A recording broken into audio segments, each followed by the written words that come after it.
Sonobook présente, avec l'autorisation de The Philip Farmer Family Trust, Les Amants étrangers de Philip José Farmer, raconté par Frédéric Knepp.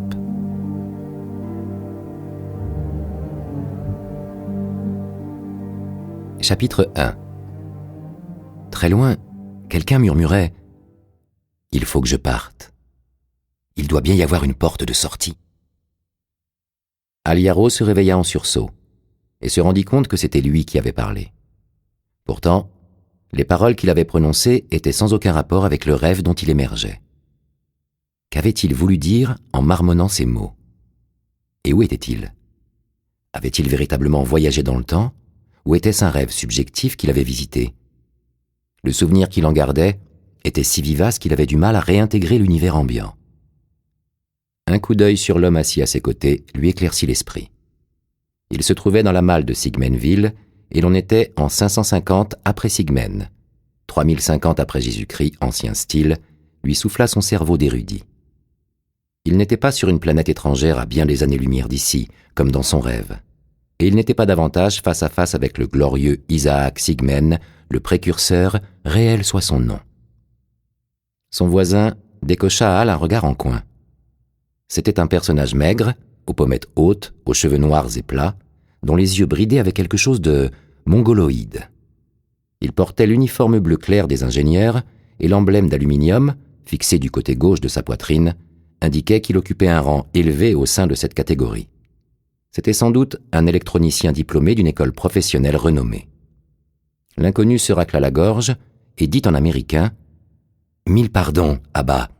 Je sais que je ne suis pas habilité à vous adresser la parole sans votre permission, mais vous m'avez dit quelque chose en vous réveillant. D'ailleurs, dans la mesure où vous êtes dans cette cabine, vous avez accepté une égalité provisoire. Toujours est-il que je meurs d'envie de vous poser une question. Ce n'est pas pour rien qu'on m'appelle Sam Lafouine. » Il rit nerveusement et reprit. « Je n'ai pas pu m'empêcher d'entendre votre réponse à l'hôtesse quand elle a voulu s'assurer que vous aviez le droit d'occuper cette place. Me suis-je mépris, ou lui avez-vous dit que vous étiez un tatou ?» Hal sourit. « Non, pas tatou, chatou, la contraction de touche à tout. Cependant, vous ne vous êtes pas tellement trompé. Aux yeux des professionnels, un tchatou a à peu près autant de prestige qu'un tatou. » Il poussa un soupir en songeant aux humiliations qu'il avait endurées pour avoir décidé de ne pas choisir une spécialisation étroite, puis se tourna vers la fenêtre afin de décourager les tentatives de conversation de son voisin. Très haut dans le ciel, jaillit une lueur éclatante, certainement un astronef militaire qui faisait sa rentrée dans l'atmosphère. Les rares vaisseaux civils étaient moins rapides et plus discrets. Il voyait se dessiner, 6000 mètres plus bas, la courbe du continent nord-américain, éblouissant flamboiement coupé ici et là de minces rubans d'obscurité. Ces bandes sombres avaient plus d'épaisseur là où il y avait une chaîne de montagnes, ou un plan d'eau où l'homme n'avait pas encore réussi à élever des édifices ni à industrialiser. La grande cité, la mégalopole.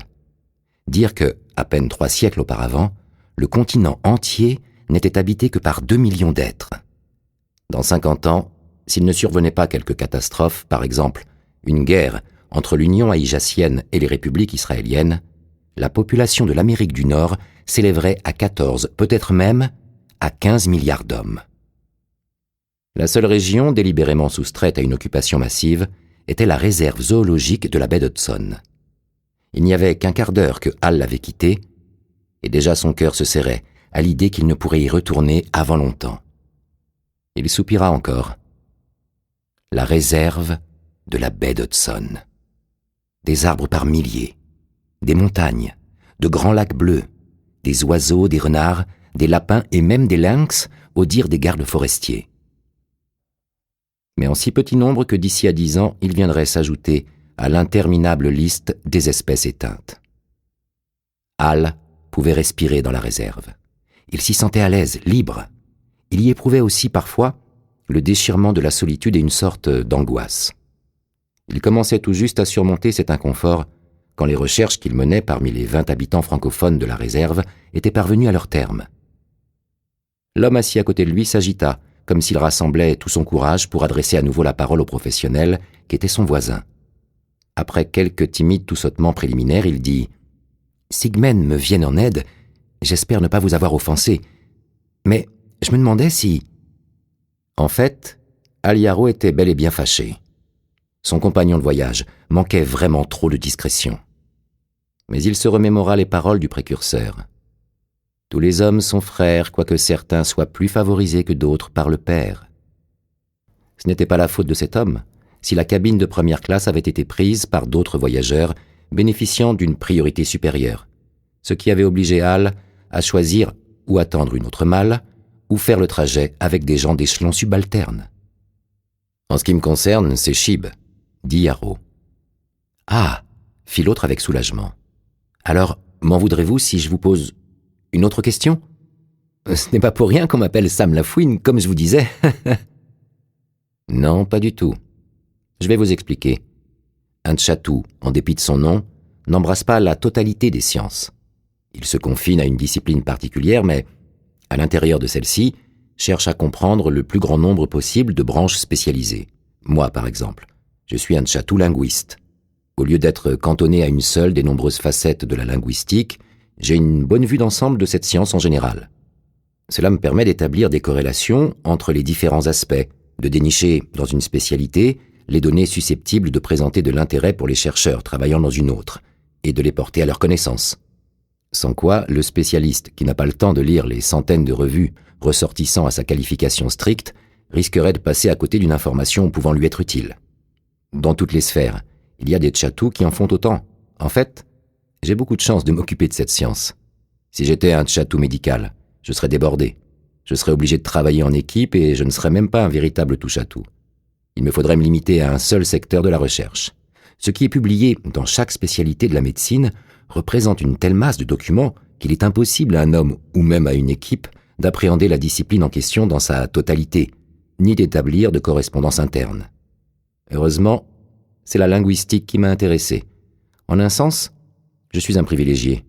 J'ai même le temps de me livrer à de petites recherches personnelles, ce qui me permet de contribuer à grossir encore l'avalanche des traités. Toutefois, cela m'oblige à prendre sur mon sommeil, ajouta Yaro. Il me faut travailler 10 heures et plus par jour pour la gloire et le bénéfice du clergétat. Ces derniers mots étaient une assurance qu'il prenait pour le cas où le voyageur serait un membre des Utzites ou un espion de ceux-ci. Comme cela, il n'irait pas raconter que Al volait le clergétat. Il était peu vraisemblable que l'homme fût autre chose que ce qu'il semblait être, mais mieux valait ne pas prendre de risques.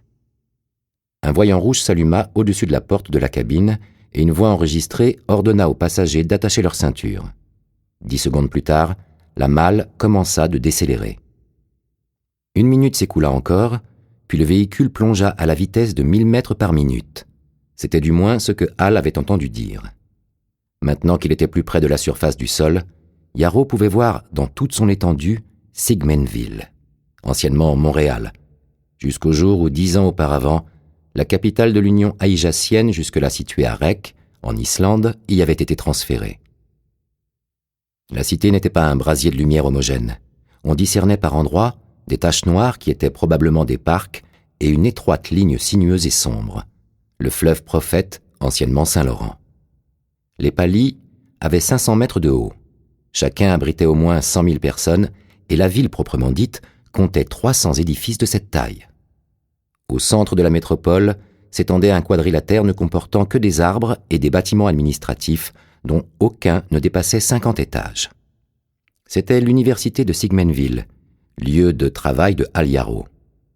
Ce dernier logeait dans un palier voisin du campus et après avoir débarqué, il prit la bande roulante desservant son bloc. Il ressentait avec intensité une chose qu'il n'avait jamais éprouvée, consciemment du moins, avant cette mission de recherche dans la réserve de la baie d'Hudson. Le sentiment de la présence de la foule dense, de cette masse humaine à l'odeur âcre qui se bousculait autour de lui, le pressant de toutes parts. Les gens le heurtaient sans voir en lui autre chose qu'un corps parmi les autres, un homme parmi les autres sans visage. Rien qu'un obstacle fugace sur leur chemin. « Sigmen tout-puissant », murmura-t-il. « Je devais être sourd, aveugle et muet. Comment ne m'en rendais-je pas compte? Mais je les déteste !» Instantanément, il rougit de honte. Quel péché! Il scruta la physionomie des passants comme si ces derniers pouvaient lire sur ses traits sa haine, sa culpabilité et son repentir. Mais non, ils en étaient bien incapables. Pour eux, il n'était qu'un homme entre les hommes, un homme que l'on devait traiter avec respect si l'on avait affaire à lui parce qu'il était un professionnel. Mais pas ici, pas sur cette bande de roulement charriant son flot humain. Il n'était lui aussi qu'un anonyme agglomérat de chair et de sang lié par du tissu et recouvert de peau. Un homme parmi les autres, c'est-à-dire rien. Bouleversé par cette brusque révélation, Hal quitta la bande roulante. Il voulait s'éloigner de tous ces gens car il avait le sentiment qu'il leur devait des excuses. Et en même temps, il avait envie de les battre. À quelques pas de lui, en surplomb, se dressait la bouche béante du palier numéro 30, la résidence universitaire. Quand il y eut pénétré, son malaise subsista, mais son sentiment de culpabilité disparut. Les passants n'avaient eu aucune raison de deviner le soudain mouvement de répulsion qui s'était emparé de lui. Ils n'avaient pas remarqué la rougeur révélatrice de ses joues. D'ailleurs, tout cela était ridicule, songea-t-il. Non, les autres usagers n'avaient rien pu deviner, sauf s'ils éprouvaient eux aussi le même dégoût, la même sensation de suffocation. Mais dans ce cas, pourquoi eussent-ils signalé Yarrow à l'attention ? Hal était maintenant au milieu des siens, hommes et femmes arborant l'ample uniforme en plastique des professionnels, orné du tartan caractéristique, un pied au talon ailé sur le sein gauche. Rien ne différenciait les sexes, sinon que les femmes avaient par-dessus leurs pantalons des jupes qui balayaient le sol, et que leurs cheveux étaient pris dans un filet. Quelques-unes étaient voilées. Le port du voile était une coutume encore courante, quoique en voie de disparition. Seules y demeuraient fidèles les plus vieilles et les jeunes femmes les plus conservatrices. Jadis honoré, le voile était maintenant considéré comme un signe de mentalité rétrograde, malgré les lamentations des semeurs de vérité qui en chantaient parfois les louanges et déploraient que les traditions se perdent. Hal adressa quelques mots aux uns et aux autres, sans s'arrêter pour entamer des conversations. Tout à coup, il aperçut de loin le docteur Olveksen, son chef de service. Il s'immobilisa pour le cas où celui-ci manifesterait le désir de s'entretenir avec lui. Encore était-ce uniquement parce que Olveksen était le seul à posséder une autorité suffisante pour lui faire regretter une attitude irrespectueuse. Mais Olveksen avait apparemment autre chose en tête, car il se contenta d'un geste de la main. « Aloha » dit-il en passant, et il poursuivit sa route. C'était un homme d'un certain âge. Il employait les expressions et les formules de politesse en honneur au temps de sa jeunesse. Yarrow exhala un soupir de soulagement. Il avait cru qu'il désirait évoquer son expérience parmi les francophones de la réserve, mais constatait qu'il n'avait envie d'en parler à personne. Pas maintenant. Demain peut-être, mais pas de suite. Il attendit devant la porte de l'ascenseur pendant que le préposé déterminait l'ordre de priorité des candidats à la montée. Quand la grille s'ouvrit, il rendit sa clé à Hal. « Vous êtes le premier, à bas » lui annonça-t-il. « Béni soit Sigmen » répondit Yarrow. Il entra dans la cabine et s'adossa à la paroi, tandis que s'effectuait l'identification et le tri des autres. L'attente fut brève, car le préposé exerçait ses fonctions depuis plusieurs années et connaissait à peu près tout le monde de vue. Cependant, il lui fallait respecter cette formalité. De temps en temps, l'un des résidents bénéficiait d'une promotion ou au contraire était rétrogradé. Si l'opérateur se trompait sur le nouveau statut de l'usager, un rapport le signalait. Le fait qu'il occupait son poste depuis si longtemps était la preuve qu'il connaissait bien son travail. 40 personnes s'entassèrent dans la cabine. Le préposé fit sonner ses castagnettes, la porte se referma, et l'ascenseur s'élança avec une telle rapidité que tout le monde ploya les genoux. Il continua d'accélérer car c'était un express. Au 13e étage, il s'arrêta automatiquement et les portes s'ouvrirent. Personne ne descendit. Le mécanisme optique en prit note, les portes se refermèrent et la cabine fit un nouveau bond. Il y eut 3 autres haltes, tout aussi inutiles. À la 4e, la moitié des occupants sortirent. Hal poussa un profond soupir. S'il avait trouvé les rues et le vestibule surpeuplés, c'était vraiment l'étouffement dans l'ascenseur. Encore 10 étages. Silencieux, les passagers, hommes et femmes, se concentraient sur la voix du semeur de vérité qui tombait du plafond. Enfin, Hal parvint à son niveau. Les corridors avaient 5 mètres de large. À cette heure de la journée, il y avait assez de place. C'est avec joie qu'il constata que personne n'était en vue. Refuser de bavarder un instant avec ses voisins aurait paru bizarre. Cela eût risqué de faire naître des commérages, et qui dit commérage dit complication. Au minimum, des explications à fournir à l'agi d'étage, une conversation à cœur ouvert, un sermon, et seul le précurseur savait quoi d'autre. Après avoir parcouru 100 mètres, Hal s'immobilisa devant la porte de son puka. Son cœur se mit soudain à battre, et un tremblement agita ses mains. L'envie le prit de faire demi-tour, de redescendre. Puis il se dit que c'était là une attitude irréaliste. Il ne devait pas se conduire de la sorte. D'ailleurs, Marie ne rentrerait pas avant au moins 15 minutes. Il poussa la porte, les portes du niveau professionnel n'avaient pas de serrure évidemment, et entra. Les murs s'éclairèrent et en 10 secondes atteignirent leur plein éclat. En même temps, la tridie s'anima sur la paroi du fond et la voix claironnante des acteurs emplit la pièce. « Grand Sigmen !» jura Hal à voix basse en sursautant. Il se hâta d'aller couper l'émission. C'était Marie qui avait laissé le mur branché, prêt à fonctionner dès qu'il rentrerait. Il lui avait répété si souvent que la tridie le surprenait désagréablement qu'elle ne pouvait pas l'avoir oublié. Autrement dit, consciemment ou non, c'était à dessein qu'elle ne la coupait pas. Il haussa les épaules et prit la décision de ne plus revenir dorénavant sur ce sujet. Si elle pensait que la tridie avait cessé de l'ennuyer, peut-être ne songerait-elle plus à la brancher. À moins qu'elle ne devinât pourquoi il renonçait soudain à lui reprocher sa prétendue négligence. En ce cas, elle persévérerait, espérant le pousser à perdre son sang-froid et à se mettre en colère. Alors elle aurait une fois de plus gagné une manche. Elle se refuserait à répondre, son silence et son air de martyr exaspéreraient Hal et son irritation redoublerait. Bien entendu, Marie serait contrainte d'accomplir son devoir, quoi qu'il lui en coûtât. À la fin du mois, elle irait faire son rapport à l'AJ du bloc. Cela se solderait par une nouvelle croix noire sur la cotation morale de Yarrow, qui en comportait déjà tant, et il lui faudrait des efforts acharnés pour l'annuler. Efforts qui, s'il s'astreignait à les faire, signifieraient une perte de temps supplémentaire, dont pâtirait un travail plus... Osait-il le qualifier ainsi, même dans son fort intérieur? Plus utile. Et s'il reprochait à Marie de l'empêcher de progresser dans le cadre professionnel, de gagner davantage, de conquérir un puka plus spacieux, elle lui demanderait tristement, le blâme dans la voix, s'il voulait vraiment lui voir commettre une action irréelle. Exigeait-il d'elle qu'elle dissimule la vérité, qu'elle mente par omission ou en acte? Non. Il ne lui demandait sûrement pas une chose pareille, car un grave danger mettrait alors en péril leur moi à tous deux. Jamais il ne verrait la face glorieuse du précurseur, jamais, etc., etc. Que répondre à cela? Pourtant, elle lui demandait tout le temps pourquoi il ne l'aimait pas. Quand il lui affirmait le contraire, elle s'entêtait à le nier. Hal lui demandait alors si elle croyait qu'il mentait. Si elle le traitait de menteur, il le signalerait à l'AJ de bloc. Avec un bel illogisme, elle éclatait en sanglots, s'écriant qu'elle était certaine qu'il ne l'aimait pas, car s'il l'aimait vraiment, l'idée même de faire un rapport à l'AJ ne l'effleurerait pas. Répliquait-il qu'elle jugeait chibe, pour sa part, de faire un rapport sur lui, les larmes de Marie coulaient de plus belle. Hal Yarrow traversa le vivoire, 5 mètres sur 3, et entra dans la seule autre pièce, mis à part l'innommable, de l'appartement. La cuisine, 3 mètres sur 2 mètres 50. Il fit descendre le four suspendu au plafond, composa le numéro de code approprié sur le cadran de l'instrument et réintégra le vivoire. Là, il ôta sa veste, la roula en boule et la fourra sous un siège.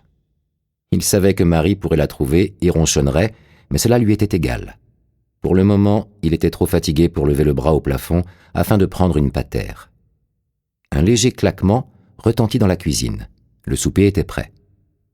Hal décida de dîner avant de s'occuper du courrier. Il passa dans l'innommable pour se rincer le visage et les mains. Automatiquement, il murmura la prière de l'ablution. « Puissais-je me purger de l'irréalité aussi aisément que l'eau me lave de la poussière. Ainsi le veut Sigmen. » Quand il se fut rafraîchi, il appuya sur le bouton placé à côté du portrait de Sigmen fixé au-dessus du lavabo. L'espace d'une seconde, le précurseur le regarda fixement. Visage allongé surmonté de cheveux d'un roux éclatant, grandes oreilles décollées, sourcils blond pâle, très fournis, qui se rejoignaient à la racine du nez aquilin aux narines béantes. Yeux bleu clair, longue barbe orangée, lèvres en lame de couteau. Puis le visage du précurseur s'estompa, disparut, et il n'y eut plus qu'un miroir à sa place. Hal avait le droit de s'y regarder juste le temps nécessaire pour s'assurer qu'il avait la figure propre et pour se coiffer. Rien ne l'empêchait de rester devant la glace plus longtemps qu'il n'y était autorisé, mais il n'avait jamais transgressé ce commandement. Quels que fussent ses défauts, la vanité n'en faisait pas partie. C'était du moins ce qu'il s'était toujours dit. Cependant, il s'attarda peut-être un peu plus que de coutume devant le miroir qui lui renvoyait l'image d'un homme de haute taille, large d'épaules, âgé de 30 ans. Ses cheveux étaient roux comme ceux du précurseur, mais d'une nuance plus sombre, presque bronze. Il avait le front dégagé et large, les sourcils châtain foncé, des yeux gris très espacés, le nez droit. Ses lèvres étaient charnues, celles du haut un rien trop étiré, et son menton avait quelque chose d'un peu trop accentué. Hal appuya à nouveau sur le bouton. La surface du miroir se ternit, puis le portrait de Sigmund se rematérialisa. Pendant une fraction de seconde, Hal vit ses traits superposés à ceux du précurseur, avant que la face de ce dernier eût absorbé son propre reflet. Hal quitta l'innommable et se rendit à la cuisine, dont il s'assura que la porte était fermée. Seule celle de la cuisine et de l'innommable pouvait être verrouillée, car il ne voulait pas que Marie le surprenne en train de manger. Il ouvrit le four qu'il fit remonter au plafond, après en avoir extrait la boîte chaude qu'il posa sur la tablette. Celle-ci se rabattait contre le mur. Son repas terminé, il jeta le récipient de matière plastique dans le vide-ordures incorporé et alla se laver les mains dans l'innommable. C'est alors qu'il entendit Marie l'appeler. Chapitre 2.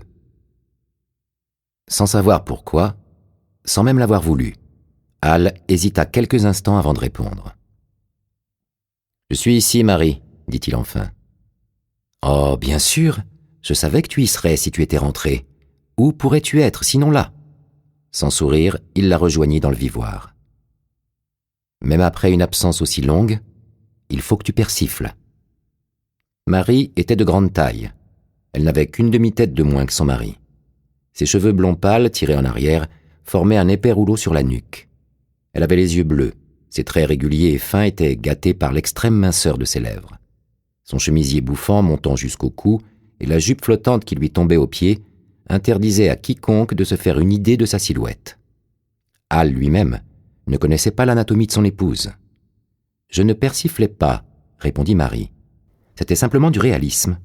Quand je rentre, c'est toujours là que tu es, » ajouta-t-elle en désignant la porte de l'innommable. C'est apparemment l'endroit où tu passes ton temps quand tu n'es pas plongé dans tes études. Ce serait presque à croire que tu me fuis. Charmant accueil. Tu ne m'as pas embrassé ? C'est vrai, j'oubliais mon devoir. Ce ne devrait pas être un devoir, mais une joie. Il est difficile d'éprouver de la joie à embrasser des lèvres qui montrent les dents. À la surprise de Hal, Marie se mit à pleurer au lieu de lui répondre avec aigreur. Aussitôt, il fut pris de remords. « Pardonne-moi, fit-il. Mais reconnais que tu n'étais pas de très bonne humeur en rentrant. » Il s'approcha d'elle et voulut la prendre dans ses bras, mais elle s'écarta de lui. Il l'embrassa quand même au coin de la bouche tandis qu'elle détournait la tête. « Je ne veux pas que tu fasses cela par pitié ou par devoir. Je veux que tu le fasses parce que tu m'aimes. Mais je t'aime. » Il avait l'impression que c'était la 1000e fois qu'il répétait cette phrase depuis leur mariage. Lui-même ne trouvait pas son accent convaincant. Pourtant il l'aimait. Il le fallait bien. « Belle façon de le prouver !» s'exclama-t-elle. « Oublions tout et recommençons. Viens. » Il l'embrassa à nouveau, mais elle recula. « Qu'est-ce qui te prend ?» fit-il. « Tu m'as donné le baiser du retour, ne sois pas sensuel. Ce n'est ni le moment ni le lieu. » Il leva les bras au ciel. « Qui parle de sensualité ? Je voulais faire comme si tu venais de passer le seuil de la porte. Un baiser de plus qu'il n'est prescrit est pire qu'une querelle. L'ennui avec toi, Marie, c'est que ton esprit fonctionne à sens unique. Le précurseur lui-même n'exige pas que ses préceptes soient pris au pied de la lettre. Il a dit que, parfois, les circonstances justifient qu'ils soient adaptés. Oui, mais il a dit aussi qu'il nous faut veiller à ne pas dévier de sa loi à coups d'argustie. Il convient avant tout de discuter avec un agi de la réalité de notre conduite. Entendu, je vais téléphoner à notre bon ange gardien intérimaire et lui demander s'il est d'accord pour que je t'embrasse une seconde fois. C'est la seule chose raisonnable à faire. Sigmen tout-puissant, hurla Yarrow. Je ne sais pas s'il faut en rire ou en pleurer. Tout ce que je sais, c'est que je ne te comprends pas et que je ne te comprendrai jamais. Prie Sigmen, demande-lui de te donner ta réalité. Alors, nous n'aurons plus de difficultés. Prie toi-même. Il faut être deux pour se disputer. Tu es aussi responsable que moi. Nous reprendrons cette conversation quand tu seras calmé. Il faut que je me lave et que je mange. Ne t'occupe pas de moi. J'ai du travail. Cela me prendra jusqu'à l'heure du coucher. Je dois me mettre à jour envers le clergétat avant de me présenter à Holgveksen. Je parierais que tu en es heureux. Moi qui attendais avec tant d'impatience le moment où nous aurions une agréable conversation. Après tout, tu ne m'as pas dit un mot de ton voyage dans la réserve. Comme Hal ne répliquait pas, elle ajouta « Ce n'est pas la peine de me faire la tête. » Il décrocha le portrait de Sigmen pendu au mur, le plia et le posa sur une chaise. Puis il entreprit d'extraire son projecteur agrandisseur de l'alvéole, y introduisit la lettre arrivée au courrier et ajusta les contrôles. Quand il eut placé sur ses yeux les lunettes exploratrices et inséré l'écouteur dans son oreille, il s'assit, le sourire aux lèvres. Un sourire dont Marie se demandait probablement la cause. Mais elle ne l'interrogea pas, l'eût-elle fait qu'elle n'eût pas obtenu de réponse. Hal ne pouvait pas lui avouer qu'il éprouvait un certain amusement à l'idée de s'asseoir sur le portrait du précurseur. Elle eût été scandalisée, ou eût fait mine de l'être. En tout cas, elle n'avait aucun sens de l'humour et il était bien décidé à ne rien lui confier qui risquât de porter préjudice à sa cote morale. Il appuya sur le bouton de mise en marche et se carra contre le dossier de son siège. L'image se forma immédiatement sur le mur opposé, en même temps que lui parvenait la voix enregistrée accompagnant le film. Faute de lunettes, Marie ne pouvait rien voir d'autre qu'un mur blanc. Tout d'abord, comme c'était invariablement le cas pour les plis officiels, le visage du précurseur se forma sur la surface écran et la voix du commentateur psalmodia. « Loué soit Isaac Sigmen, en qui réside toute réalité et de qui découle toute vérité, qu'il daigne nous bénir, nous qui croyons en lui, et confondre ses ennemis, les disciples du régresseur Antichib. » La voix se tut, l'image murale s'effaça, pour laisser au destinataire le temps de prononcer une prière, puis un mot, un seul, fulgura sur le mur. Woogle. La voix reprit. Pieux fidèle Hal Yarrow, ce mot est le premier d'une liste de vocables récemment apparus dans le vocabulaire de la population américanophone de l'Union. Il est né dans le département polynésien et a rayonné dans les départements d'Amérique du Nord, d'Australie, du Japon et de Chine, où il a été adopté par les peuples de langue américaine. Chose étrange, il n'a pas encore été signalé dans le département de l'Amérique du Sud, qui, vous le savez sans doute, est limitrophe de l'Amérique du Nord. Hal sourit. Autrefois, pourtant, les propos de ce genre l'exaspéraient. Ses correspondants se rendraient-ils compte un jour qu'il n'avait pas seulement un niveau d'instruction supérieur au leur, mais également une plus large culture. Les semi-analphabètes des classes subalternes, eux-mêmes, devaient savoir où était située l'Amérique du Sud, pour la bonne raison que le précurseur avait mentionné ce continent à de nombreuses reprises dans ses 2 livres, le Talmud d'Occident et le Monde et le temps réel. Il était cependant exact que les maîtres d'école des non-pros, même s'ils savaient où se trouvait l'Amérique du Sud, n'avaient jamais l'idée d'indiquer sa localisation à leurs élèves. Woogle, continua la voix, a été signalée pour la première fois à Tahiti, île du département de Polynésie dont elle occupe le centre, habitée par les descendants des Australiens, qui la colonisèrent après la guerre apocalyptique.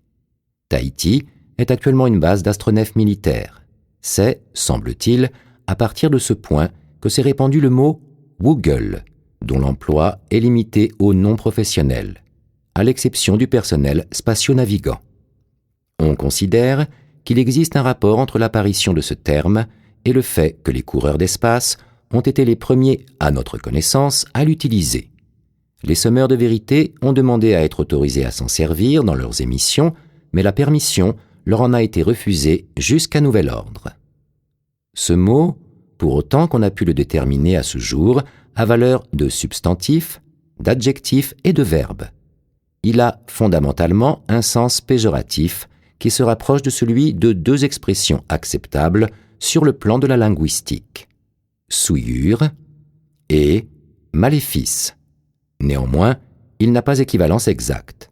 En outre, il possède une nuance d'étrangeté, d'insolite, bref, d'irréalité. Ordre vous est donné par les présentes d'enquêter sur le mot « Woogle » conformément au plan numéro Reichling-476, à moins que vous ne soyez affecté à une mission de priorité supérieure.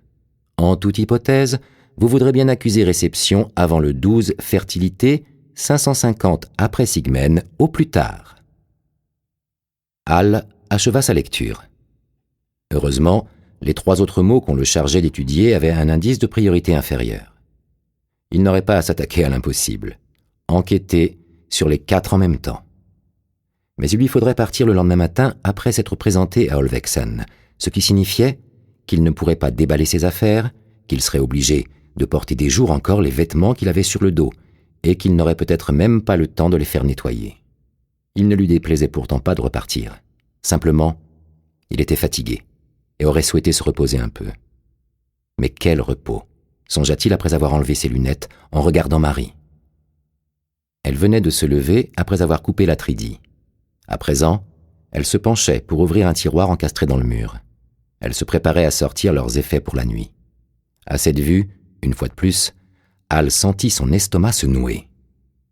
Se retournant, elle remarqua son expression et lui demanda « Qu'est-ce que tu as ?»« Rien. » Elle traversa la pièce dans toute sa longueur, juste quelques pas, et Hal se remémora l'espace dont il disposait dans la réserve. Puis elle lui tendit un tas d'étoffes chiffonnées roulées en boule. « Je ne pense pas qu'Olaf les ait fait nettoyer, dit-elle. Mais ce n'est pas sa faute. Le déioniseur est en panne. Il m'a laissé un mot pour m'avertir qu'il avait prévenu un technicien. Mais tu sais le temps qu'il leur faut pour réparer quelque chose. Je l'arrangerai moi-même quand j'aurai un peu de loisir. » Hal renifla les vêtements de nuit. « Grand Sigmen, depuis quand le nettoyeur est-il en panne ? Depuis ton départ ? Ce qu'il peut transpirer, ce type ? Il doit être dans un état de terreur perpétuelle, pas étonnant. Moi aussi il me fait peur, le vieil Olvexen. » Marie était devenue toute rouge. « Dire que j'ai fait tant de prières pour que tu cesses de blasphémer. Quand renonceras-tu à cette habitude irréaliste ? Ne sais-tu pas que… » Il l'interrompit brutalement. « Si. Je sais que toutes les fois que j'invoque en vain le nom du précurseur, je retarde d'autant la stase du temps. Et alors ?» La rudesse de son ton et le rictus qui lui retroussait la lèvre firent reculer Marie. « Et alors ?» répéta-t-elle avec incrédulité. « Hal, ce n'est pas ce que tu voulais dire. » La respiration de Yarrow s'accéléra. « Non, bien sûr que non. Comment peux-tu le penser ? Simplement, cela me met en rage de t'entendre me rappeler sempiternellement mes fautes. » C'est le précurseur lui-même qui a dit que nous devons toujours rappeler à nos frères leurs irréalités. Je ne suis pas ton frère, mais ton mari, bien qu'il m'arrive souvent de le regretter, comme aujourd'hui. La mine guindée et réprobatrice de Marie disparut. Ses yeux s'emplirent de larmes, tandis que ses lèvres et son menton se mettaient à trembler. « Pour l'amour de Sigmen, ne pleure pas. Comment pourrais-je m'en empêcher quand mon propre époux, ma propre chair et mon propre sang à qui je suis uni par le réel clergétat m'abreuvent d'outrage que je n'ai rien fait pour mériter ? Sinon en me dénonçant à la J à la moindre occasion. » Il tourna le dos à Marie et fit basculer le lit rangé dans le mur. « Et j'imagine que les draps, eux aussi, sentent l'odeur puante d'Olaf et du sac de graisse qui lui sert de femme, » grommela-t-il. Il flaira un drap, poussa une exclamation de dégoût et arracha la literie qu'il jeta par terre. Les vêtements de nuit vinrent rejoindre les draps. « Bon, eh bien je coucherai tout habillé. Et tu prétends être une épouse ? Pourquoi n'as-tu pas porté le linge à laver chez les voisins ? Tu le sais très bien, nous n'avons pas assez d'argent pour utiliser leur nettoyeur, mais si tu avais une meilleure CM, nous pourrions nous le permettre. Comment veux-tu que je l'améliore si tu jases avec la J chaque fois que je fais le moindre faux pas ? » « Comme si c'était ma faute, » s'écria Marie outrée. « Je serais une belle sigménite si je mentais au bon abat en lui disant que tu mérites une meilleure cotation. Après cela, je ne pourrais plus vivre sachant que je suis coupable d'une irréalité aussi énorme et que le précurseur m'a vu. Quand je suis auprès de la J, je sens le regard invisible d'Isaac Sigmen fixé sur moi, brûlant, lisant chacune de mes pensées. Ce n'est pas possible. Tu devrais avoir honte de souhaiter que je fasse une chose pareille. Va en enfer. Et Hal alla s'enfermer dans l'innommable. Il se dévêtit, passa sous la douche les 30 secondes qui lui étaient allouées, puis se sécha devant la soufflerie. Après quoi, il se brossa vigoureusement les dents comme pour débarrasser sa bouche des mots terribles qu'il avait prononcés. Il commençait à avoir honte de les avoir proférés, comme d'habitude. En même temps, il avait peur. Peur de ce que Marie irait raconter à l'Agi. Peur de ce qu'il lui dirait lui-même. Peur de ce qui se passerait ensuite. Peut-être sa cote morale serait tellement dévalorisée qu'il lui faudrait payer une amende. Alors son budget, tendu à craquer, volerait en éclats et il s'endetterait plus que jamais. Sans compter que, lors de la prochaine promotion, il n'aurait droit à aucun avancement. Remuant ces sombres pensées dans sa tête, il se rhabilla et quitta le minuscule réduit. Marie le frôla en s'y rendant à son tour. Elle parut étonnée de le voir vêtu de pied en cap et s'arrêta net. « Hal, tu as jeté les effets de nuit par terre ? Ce n'est pas sérieux, n'est-ce pas ? » ?»« Si. Je ne dormirai pas dans des vêtements imprégnés de la sueur d'Olaf. »« Je t'en prie, je voudrais que tu n'emploies pas ce mot. Tu sais que je suis incapable de supporter la vulgarité. »« Je te demande pardon. Préférerais-tu que je le dise en islandais ou en hébreu ? Mais dans ces deux langues, le mot usité désigne la même ignoble sécrétion humaine, la sueur. » Marie se boucha les oreilles et s'engouffra dans l'innommable dont elle claqua la porte derrière elle. Hal se jeta sur le mince matelas et cacha ses yeux derrière son bras pour les protéger de la lumière. 5 minutes s'écoulèrent. Puis il entendit la porte s'ouvrir. Elle commençait à avoir besoin d'huile, mais il faudrait attendre que les budgets réunis des Yarrow et des Marconi leur permissent l'achat du lubrifiant. Si sa CM s'effondrait, les Marconi pourraient demander à déménager. Et s'ils trouvaient un autre logement, un couple encore plus répugnant peut-être leur succéderait. Des gens d'une classe inférieure qui auraient tout juste accédé à une promotion probablement. Oh Sigmen. Pourquoi est-ce que je ne me satisfais pas des choses telles qu'elles sont, songea-t-il. Pourquoi est-ce que je ne peux pas accepter pleinement la réalité ? Pourquoi le régresseur m'habite-t-il à ce point-là ? Pourquoi ? Dites-moi pourquoi. Ce fut la voix de Marie qui lui répondit. Nous espérons que vous avez apprécié cet aperçu. Pour continuer à écouter ce livre audio sur Google Play Livres, utilisez le lien dans la description de la vidéo.